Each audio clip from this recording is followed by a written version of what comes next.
Isang umagang kay liwanag sa lugar ng tuwi. Umaalingaw-ngaw ang tunog ng mga sasakyan.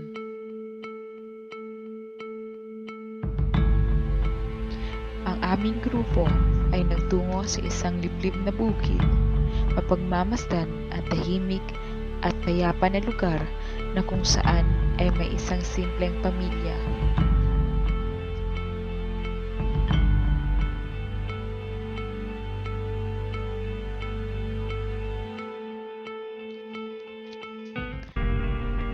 Eksaktong 7:00 ng umaga nang kami ay makarating sa tahanan ng pamilya Bulagna.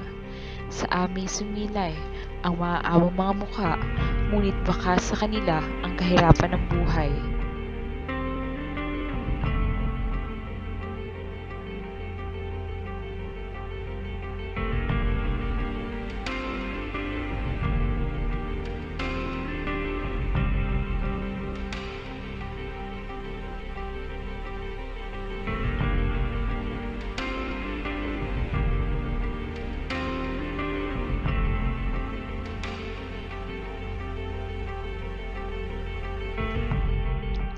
At sa aming pagmamasid ay nakaagaw pansin ang mga apak nilang mga paa.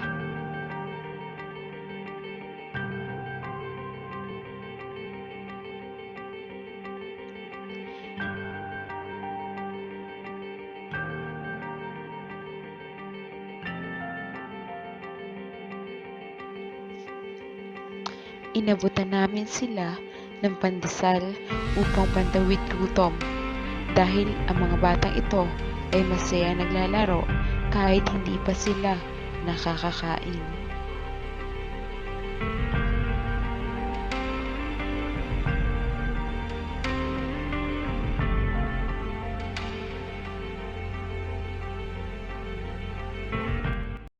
Ha? Ricky J. Ricky J.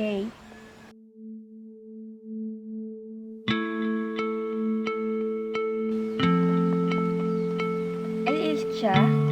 Si Rhea rin.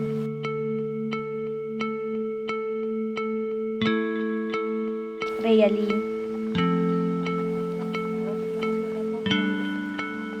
Anong name mo, kuya? Emerson. Ano?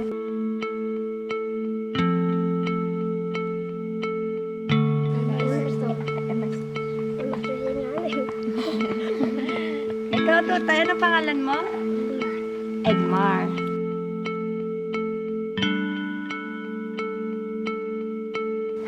Ay, hindi magpapasabi ko mahiya niya. Nasa dulo. Pero matakaw. Tutay, ano pangalan?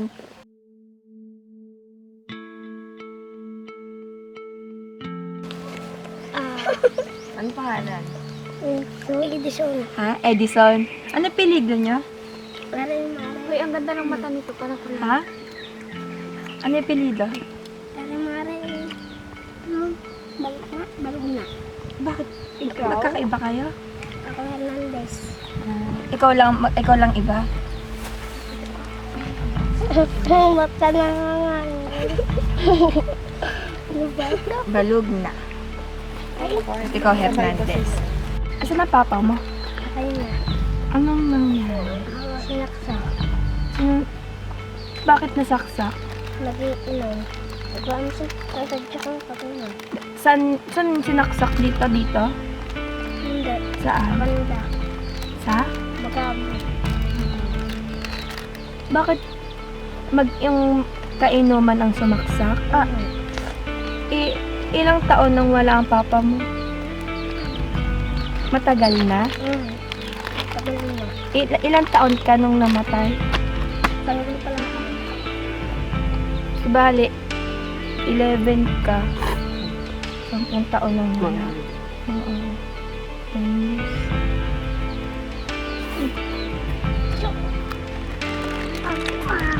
Sa kabilang banda ay hindi namin napigilan na itanong kung bakit iba ang apelyido ni Ricky J sa kanyang ibang mga.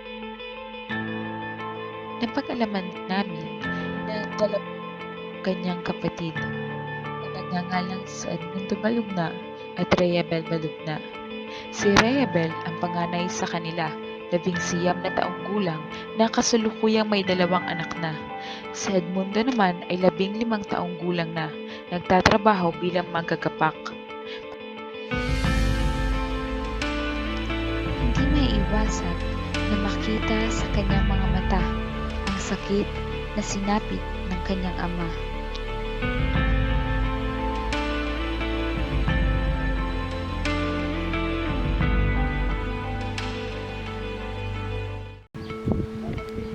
Naman! Tanga! Wala! Buwang ka! Ay, ito na! Ito!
Pagkatapos yung kumain, may gift pa kami sa inyo.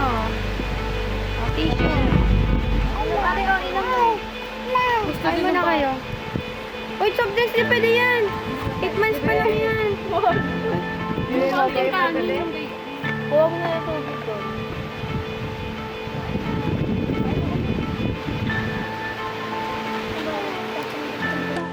Hindi, pahinga mo muna. I-relax mo. Ay, ako na. Ako na. Kain ka na.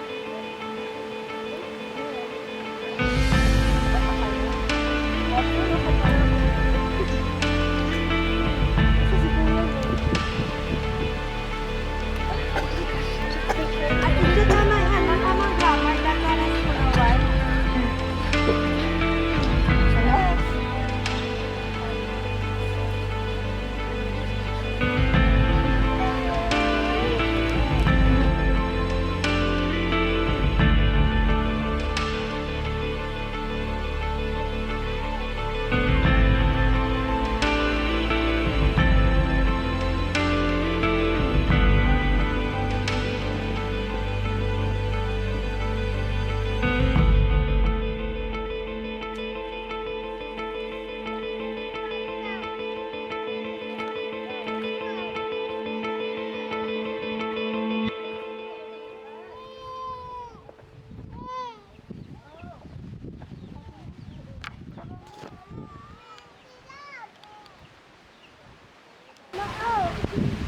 Costa Rebecca Ramos, 36 years old, cemetery, Balugna, 42 years old.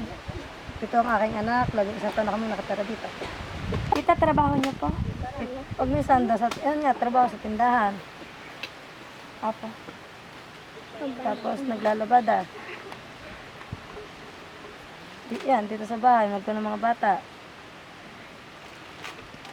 Ang asawa po ninyo? Partner, Po? partner, ang gagapak.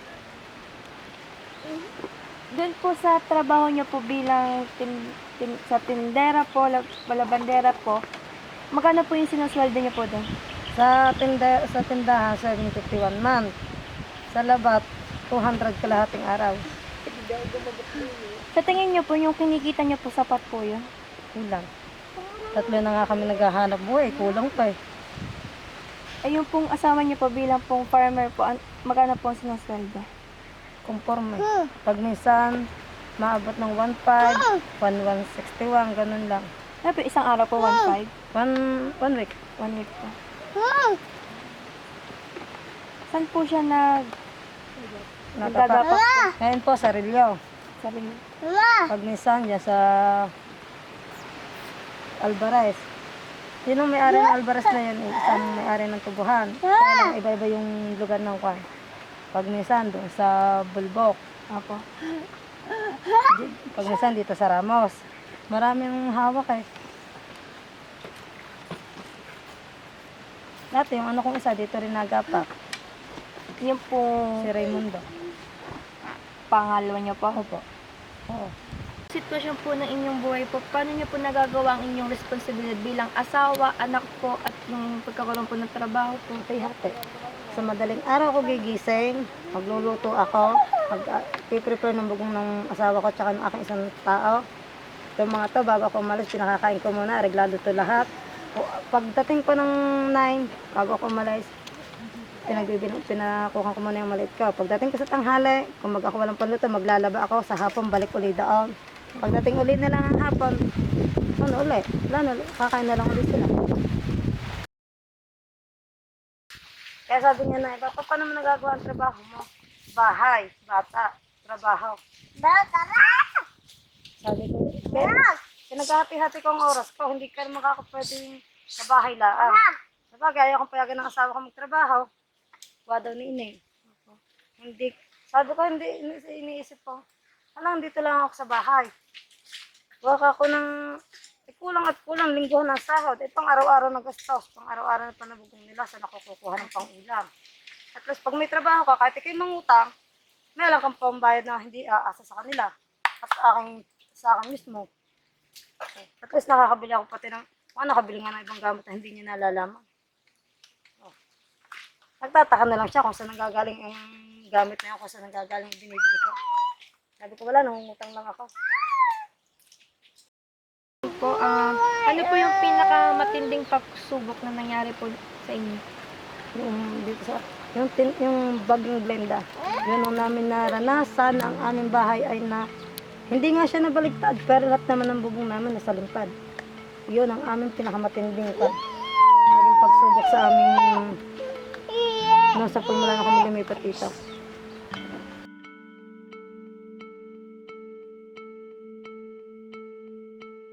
Paano po ulit kayo nakabangon po? Paano niyo po na iyan yung... Binigyan naman kami ng kwan, yung sa mga tawag dito. Pag may nakukuha dyan sa tuwa, yung may napipisalang bahay. Mga relief goods po. Ganun po. Yun. Nabigyan naman kami na ng bali 1.5, pambili lang ng sasa. Yun. Sasaho yung kabila niyan, yung kalooban. Tsaka yung dingding na sila. Ilaya, tsaka baba. Pero ito, yung dating bubong namin. Paano po yun? Nalaman po namin sa anak niyo po, wala po kayong kuryente at tubig? Nga nga po. Bakit po? Hindi pa nga po kami makapagpakapital. Kulang nga po sa budget. Yung basa sa 5, yung 1.5, 1.1. Nasa so, siyempre, bago sa mahod, utang na, marami ng utang. Sabagay, kahit mong 1.5 lang pakabit ng tubig namin, walang ipagpapakabit. Sabagay, gusto ko nang pakabit para hindi ako pinagawang magpapakabit. Bali, 11 years din po walang kuryente at tubig. Walang tao kami dito, ganun din yun. Ano po ginagamit po sa loob? Yun lang, huwag mo sa gas o kayo ng lenteng sa kuryente. Nakikicharge lang ako sa tindahan pinag-bigyan lang ako. Doon na lang ako nakikicharge sa cellphone.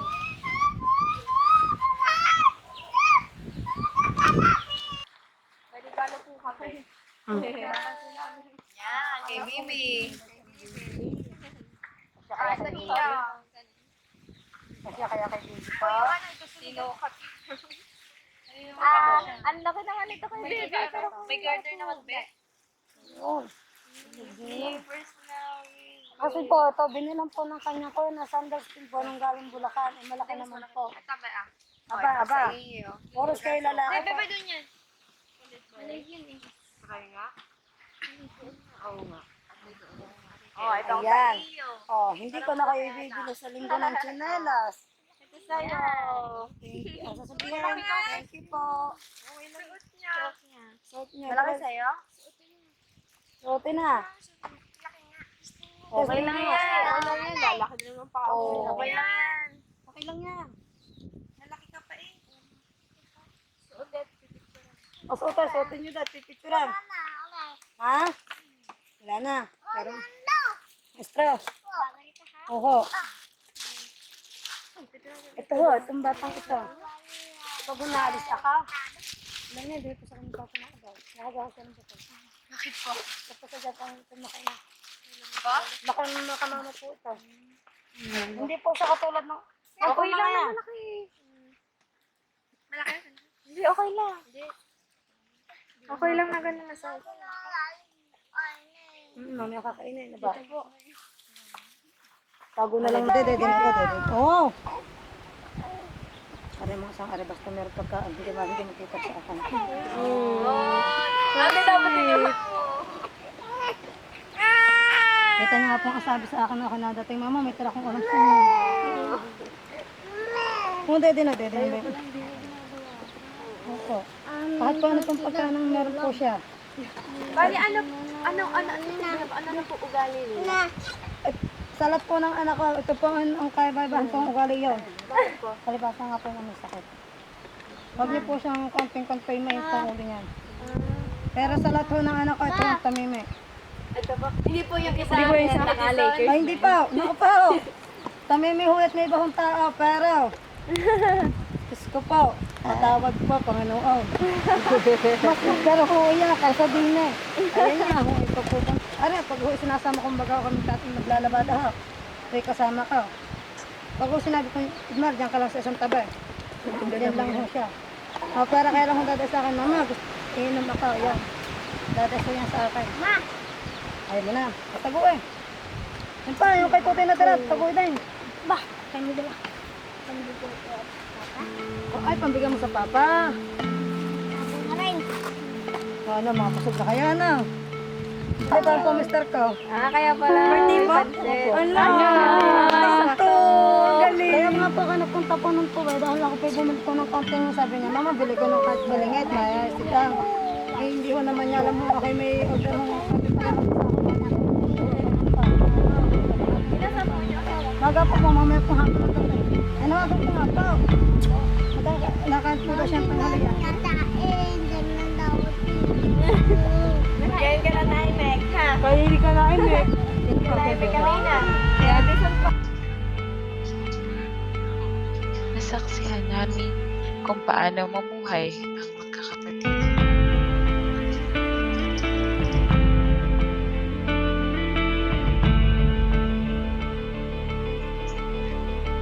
Pagkatapos ng oras ng paglalaro, nagkailangan na ni Rachel ng para sa hapunan.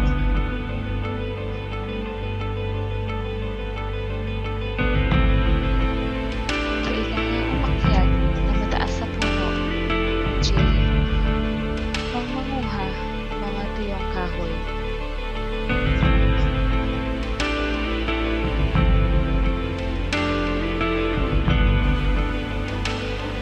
Hindi nag-alinlangang umakyat na mataas na puno ang batang si Rico Jay, Kaya sa baba, din yung nakataas na yan. Ayun po, sapagkat iyon lamang ang tanging paraan para sila'y makapagluto ng kanilang hapunan.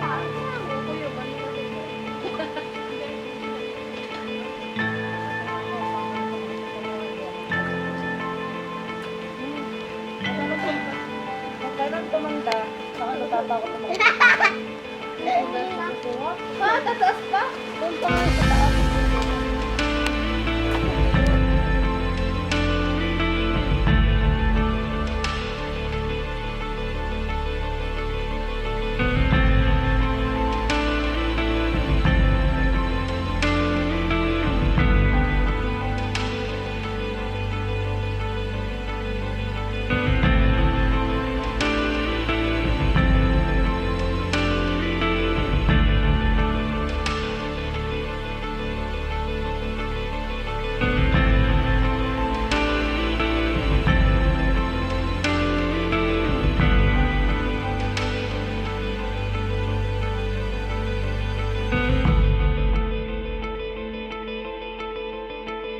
Sa kanyang pagbaba ay tinutulungan siya ng kanyang mga kapatid sa paglakap ng kahoy na kanyang kinuha.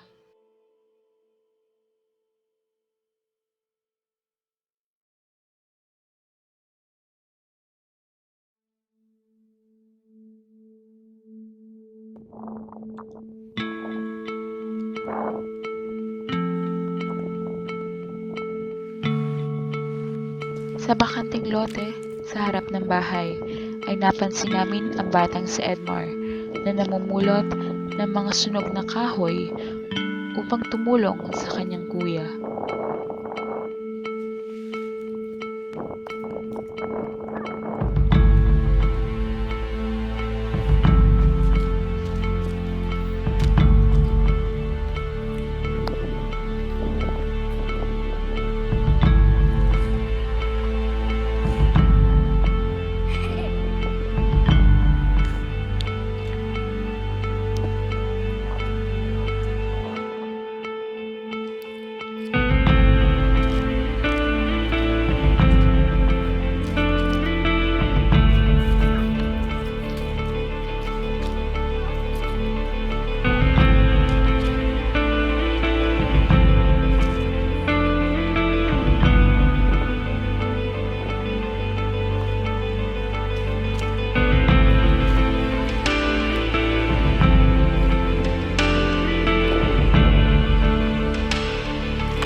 Nang araw na iyon, si Jay ang naatasang magluto ng hapunan.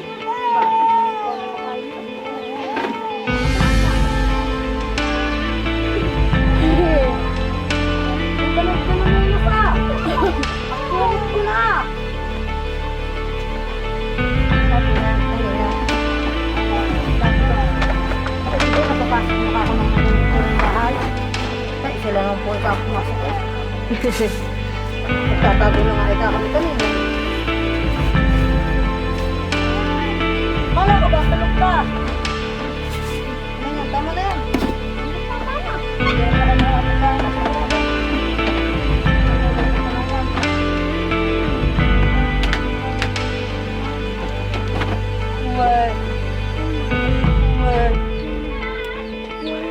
Bitik na sa nalagay. Sino? Hanggang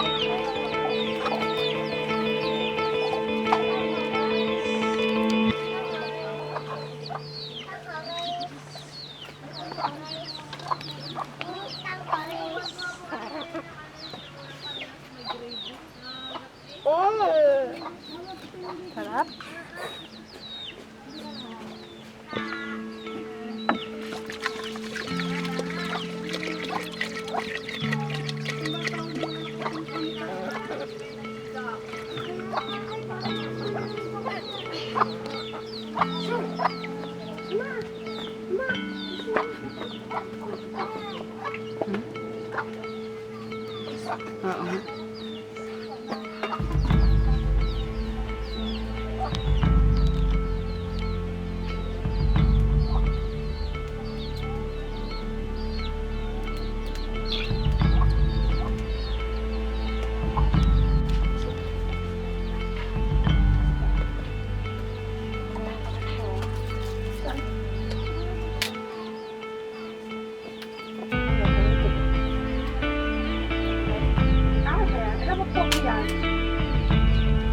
Try maghanap ko ba?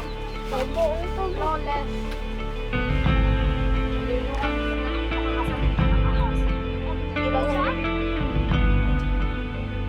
Sa to daw kitila na ako kung nakakalit sa kalawon.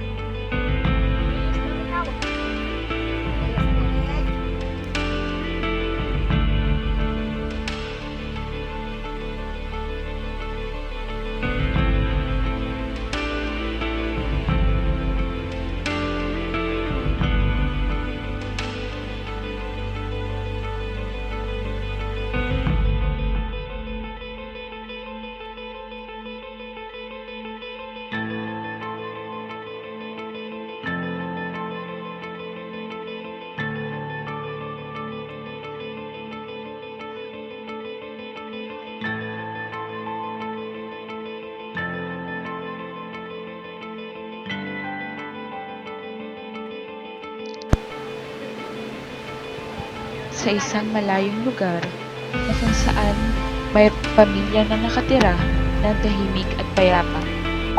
Sa init ng panahon, makikita sa kanila ang kahirapan ng buhay.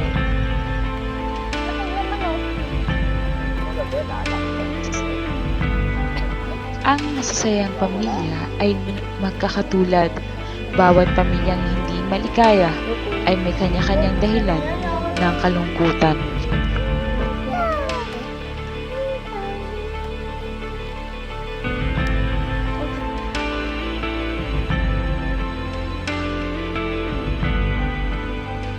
Basta't sama-sama, kahit anong kalungkutan at pagsubok sa buhay ay kayang lagpasan.